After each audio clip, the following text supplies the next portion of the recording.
Bom, e quanto tempo dura um chá medicinal? Logo após o preparo, as substâncias presentes nos chás medicinais, elas vão entrar em contato com o oxigênio que está presente no ar, e a partir disso vai se iniciar o processo de oxidação de alguns compostos, né? Além disso, o chá também, ele fica exposto aos micro-organismos, né, fungos e bactérias que estão presentes no ambiente, e isso pode causar problemas de intoxicação. Estes processos, né, de oxidação e contaminação que ocorrem no chá, além, além, né, de processos que podem alterar o cheiro e o sabor, podem fazer com que as propriedades terapêuticas que desejamos sejam perdidas e, em alguns casos, né, como, por exemplo, o chá contaminado, pode até causar efeitos indesejáveis quando a gente ingere. Então, como vocês podem ver nessa imagem, o chá, após 24 e 48 horas do preparo, ele alterou a sua coloração e, ao longo do tempo, ele vai se tornando mais turvo e mais escuro. Estes são sinais que um chá está impróprio para o consumo e deve ser descartado. Então, deve-se, né, evitar ingerir esse chá com essas características. Lembre-se também que o chá deve ser consumido sempre no mesmo dia em que foi preparado, para evitar as perdas das propriedades organolépticas, né, que são o cheiro, sabor e coloração, e, consequentemente, a perda das propriedades terapêuticas e evitar o risco de contaminação. Em geral, o chá, ele, então, deve ser consumido logo após o preparo, né, ressalva as informações dos documentos oficiais que pedem para você aguardar alguns minutos para consumir ou para utilizar o chá. Após o preparo, né, deve ser armazenado em recipientes de louça ou de vidro, conservado, né, tampado e na geladeira por no máximo 24 horas. E o chá, ele pode ser reaquecido, né? Se a pessoa tem preferência para tomar ele mais morninho, você pode reaquecer ele até no máximo 40 graus. O que que é isso? 40 graus é quando o exemplo da gente conferir o leite da mamadeira, né? Você vai colocar um pouco do chá na região das costas da mão, que é uma região mais sensível. E aí, se você conseguir tolerar por 10 segundos, o chá tá nessa temperatura de 40 graus centígrados, né? E pode ser consumido sem problema nenhum. Existem duas formas, né, de utilizar o chá. Uma delas é o uso interno, que acontece quando a gente ingere, então, o chá, né, pela boca. E o uso externo. O uso externo ele pode ocorrer de duas formas. Quando você aplica o chá, né, na pele, com auxílio de uma gaze, ou então de um algodão, ou quando você aplica na mucosa a partir de gargarejos ou bochechos. Lembrando que quando você vai utilizar, né, por gargarejo ou bochecho, não deve ser ingerido. Então, a partir de agora, irei mencionar algumas plantas para que vocês tenham conhecimento e utilizem em casa. Nesse primeiro momento, separamos plantas que irão ajudar no alívio dos sintomas de gripes e resfriados. O guaco, né, como muito bem exemplificado pela Vitória e pelo Marlon, né, mostramos no vídeo, ele tem duas espécies que o formulário fitoterápico indica, que é a Micânia levigata e Micânia glomerata. Podem perceber, né, que elas têm características morfológicas das suas folhas totalmente diferentes, mas que o princípio ativo é o mesmo, são as cumarinas. Então, o uso do chá de guaco é interno. Vocês vão utilizar 2 gramas de folhas secas para 150 ml de água, preparar por infusão, como o Marlon explicou, e em pessoas, né, acima de 12 anos, tomar 150 ml logo após o preparo. Então, aqui eu não preciso aguardar muito tempo para tomar. E 2 vezes ao dia. E com isso eu vou ter a propriedade expectorante, né? Vai aliviar, então, vai ajudar, então, a eliminar as secreções que estão no pulmão e na traqueia. Existem alguns cuidados ao se utilizar o chá de guaco, né? Porque o seu uso ele pode interferir na coagulação sanguínea. As doses acima das recomendadas, né, podem provocar vômitos e diarreia, então não deve ser ingerido mais do que 150 ml, né, 2 a 3 vezes ao dia, e não deve utilizar concomitante a anti-inflamatórios não esteroides. Aqui estão alguns exemplos de anti-inflamatórios não esteroides que a gente tem em casa, dipirona, diclofenaco, ácido acetil salicílico, então deve-se evitar, né, esse uso do guaco com esses medicamentos, porque ocorrem interações medicamentosas. E no caso dos anticoagulantes, né, as cumarinas que são o princípio ativo do chá de guaco, e quando são consumidas, né, com os anticoagulantes, elas irão potencializar o efeito desse anticoagulante, tornando então o seu sangue mais fluido que o normal. Além disso, né, as cumarinas, elas são antagonistas, ou seja, né, vão provocar uma ação contrária da vitamina K, que é uma vitamina antihemorrágica. Portanto, ao ingerir o chá de guaco junto com anticoagulantes, você poderá desenvolver uma hemorragia, pois além do seu sangue estar mais ralo, mais fluido, né, a vitamina K não funcionará de forma adequada, que seria impedindo uma hemorragia. Então, você vai desenvolver um quadro hemorrágico. Outra planta, né, que pode nos ajudar nesse momento é a romã, punica granatum.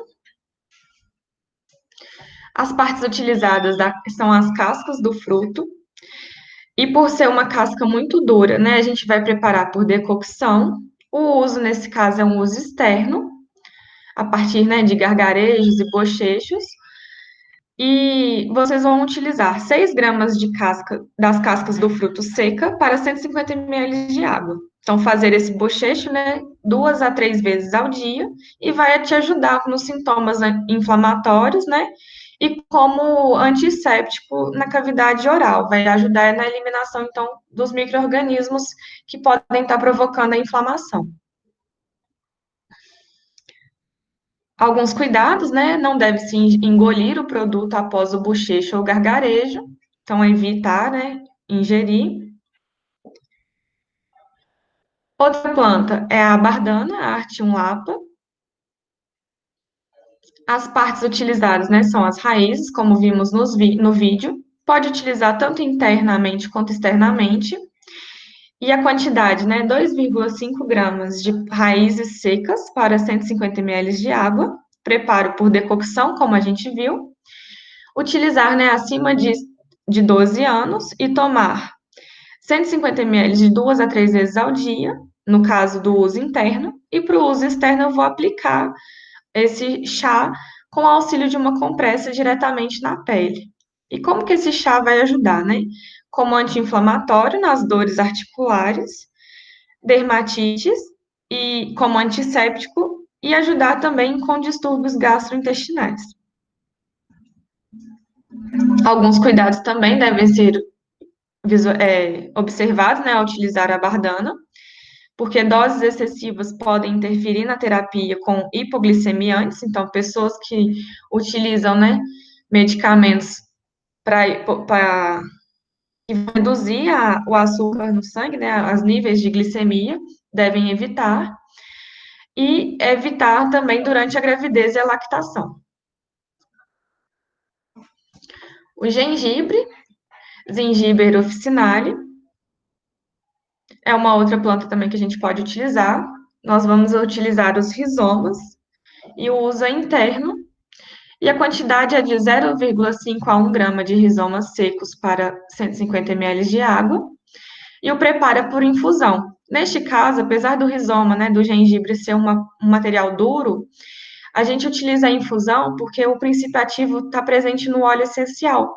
E o óleo essencial é uma substância que é termosensível, né? Ela volatiliza muito rápido, então a gente utiliza a infusão para a gente não degradar esse óleo essencial e nem o princípio ativo. Utilizar, né, acima de 12 anos, tomar 150 ml desse infuso, só que você, depois do preparo, tem que aguardar 5 minutos para poder tomar e pode ser consumido de 2 a 3 vezes ao dia. E as propriedades terapêuticas, né, expectorante, mas também ajuda com sintomas de vômitos e enjoos. Aqui uma figurinha de uma abóbora com passando mal, né, com vômitos e enjoos. Alguns cuidados também devem ser tidos ao consumir o gengibre, né, o chá, e o uso é contraindicado para pessoas com cálculos biliares, irritação gástrica e hipertensão arterial. Não deve ser utilizado, né, em caso com tratamentos de anticoagulantes e não deve ser utilizado em crianças menores de 12 anos. Bom, agora que vocês conhecem algumas plantas que irão ajudar, né, no alívio de gripes e resfriados, que tal conhecermos algumas plantas que irão ajudar nos distúrbios do sono, inquietação e ansiedade? Aqui temos a melissa, ou erva cidreira, Melissa officinalis. A parte utilizada são as folhas, né? 1 a 4 gramas de folhas secas para 150 ml de água. O uso é interno e eu vou preparar por infusão. Deve ser utilizado, né, para pessoas acima de 12 anos. Tomar 150 ml do infuso e aí, novamente, você vai aguardar de 10 a 15 minutos após o preparo para tomar e pode ingerir de 2 a 3 vezes ao dia. O chá de melissa, né, ele vai ajudar nas desordens do sono e nas disfunções gastrointestinais. Alguns cuidados também devem ser tidos, não utilizar, né, em caso de hipotireoidismo e utilizar com cautela em pessoas com hipotensão arterial, porque pode reduzir essa pressão arterial mais ainda. Outra planta, né, comumente utilizada, camomila, matricária camomila. A parte utilizada são as flores. Eu vou utilizar então 3 gramas de flores secas para 150 ml de água. Vou preparar por infusão. E eu posso usar a camomila também, tanto internamente quanto externamente. Pessoas, então, acima de 12 anos podem tomar 150 ml do infuso, de 3 a 4 vezes ao dia e entre as refeições. Então, não é recomendado você tomar o chá de camomila com o estômago vazio. Ou então, no uso externo, você pode aplicar esse chá com uma compressa diretamente na pele ou realizar bochechos e gargarejos. E o chá de camomila, ele tem propriedades antiespasmódica, ansiolítica, como sedativo leve, anti-inflamatório e em afecções da cavidade oral também. Alguns cuidados também devem ser tidos, porque ao ingerir, né, o chá de camomila podem acontecer reações alérgicas ocasionais. Em caso de superdosagem, os efeitos colaterais podem acontecer, né? Náuseas, excitação nervosa e insônia. Então, não adianta ingerir muito chá de camomila, porque em vez de você ter uma noite tranquila, você pode ter uma noite que não é nada tranquila. Evitar o uso em pessoas alérgicas ou com hipersensibilidade, né, a camomila ou plantas da família Asterácea, e não utilizar durante a gravidez. A camomila, o chá, né, ele possui algumas interações medicamentosas com anticoagulantes, principalmente aqueles compostos por varfarina, com estatinas, né, que são substâncias que vão ajudar na redução do colesterol, como a simvastatina ou a atorvastatina, e com anticoncepcionais também. Outra planta que a gente pode estar utilizando nesse momento é o maracujá doce, Passiflora alata. Serão utilizados, então, as folhas, né? 3 gramas de folhas secas para 150 ml de água. Também o preparo por infusão e o uso interno. Então, para indivíduos que têm entre 3 e 12 anos, só pode utilizar sob orientação médica. E acima de 12 anos, é recomendado tomar 150 ml do infuso. Aí você aguarda de 10 a 15 minutos após o preparo e pode consumir de 2 a 4 vezes ao dia. E o maracujá doce, né, vai ajudar nos sintomas de ansiedade e agir como um sedativo leve. Alguns cuidados também devem ser tidos. Seu uso pode causar sonolência, e não utilizar em casos de tratamento com sedativos e depressores do sistema nervoso, e não deve ser utilizado cronicamente, né? Você deve manter um período de pausa quando você estiver utilizando.